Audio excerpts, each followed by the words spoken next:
जय माता दी दोस्तों, कैसे हैं आप सब। चलिए शुरू करते हैं आज की कहानी।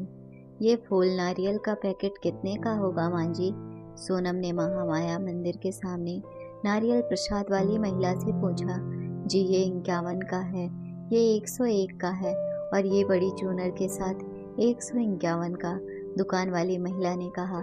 सस्ते मस्ते सामान रखकर पूजा के सामान में भी ठगी करते हैं ये लोग, फुसफुसाते हुए सोनम ने कहा।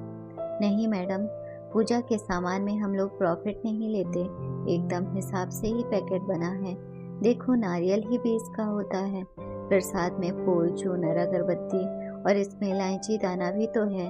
शायद उस महिला ने सोनम के फुसफुसाहट को समझकर तुरंत ही प्रत्युत्तर दिया। हाँ हाँ ठीक है, कितने ईमानदार हो पता है। कहते हुए सोनम ने 51 रुपए वाला पैकेट लिया और मंदिर के अंदर चली गई। वहां पर उसने देखा दर्शन के लिए लंबी लाइन लगी थी, लेकिन आज जितना भी समय लगे उसे दर्शन तो करना ही था, क्योंकि दोबारा इतने दूर आना मुश्किल ही होता है। और इसलिए ही तो आज ऑफिस से छुट्टी ली थी। और अब थोड़ी देर बाद उसने ध्यान दिया, लाइन में खड़ी उसके सामने वाली दो महिलाएं आपस में बात कर रही थी। नैना, तुमने कहाँ से लिया नारियल पैकेट? मंदिर के सामने जो नारियल वाली बैठी है उससे। क्यों, क्या हुआ? अरे वो ना हमारे घर के पास ही रहती है। उसके बेटे का 6 महीने पहले इतना बड़ा एक्सीडेंट हो गया था, तब से ही वो बेचारा बिस्तर में पड़ा है। कमाने वाला घर में एक वही था। उसका पति उसका पति तो पिछले साल ही नहीं रहा। वो जो कुछ कमाती है ना, उसी में घर चलाना मुश्किल होता है। और इस बार तो वो बेटे के लिए माँ से मन्नत मांगकर नारियल के हर पैकेट के साथ चूनर भी फ्री दे रही है।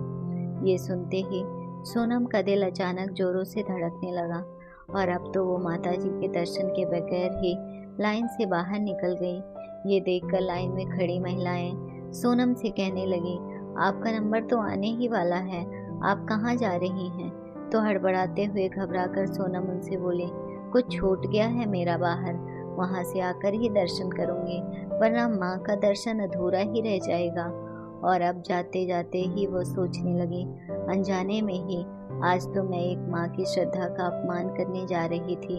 और अब वह तेज कदमों के साथ उस दुकान वाली महिला के पास पहुंची और उसे 500 रुपए का नोट पकड़ाते हुए बोली, प्लीज माता जी, आप इसे रख लो, मना नहीं करना। नहीं मैडम, मैं बिना मेहनत के किसी से पैसे नहीं लेती, जितना भी मिल जाता है बस उसी से हम लोग। वो आगे कुछ कहती, इससे पूर्व भी सोनम ने उससे मनुहार करते हुए कहा, माता जी, ये मेरी तरफ से प्रसाद के रूप में ही ले लो, ये दान नहीं। एक माँ दूसरी माँ को अपनी श्रद्धा से दे रही है। कहते हुए सोनम के होंठ थर्राने लगे। यह देखकर दोनों ही माँ की आंखें अब आंसू और ममता से भीग रही थी।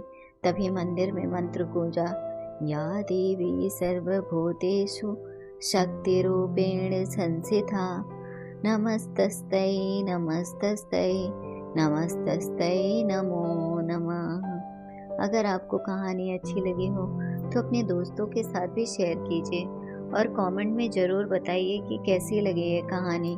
और हाँ, चैनल को सब्सक्राइब करना ना भूलें। धन्यवाद।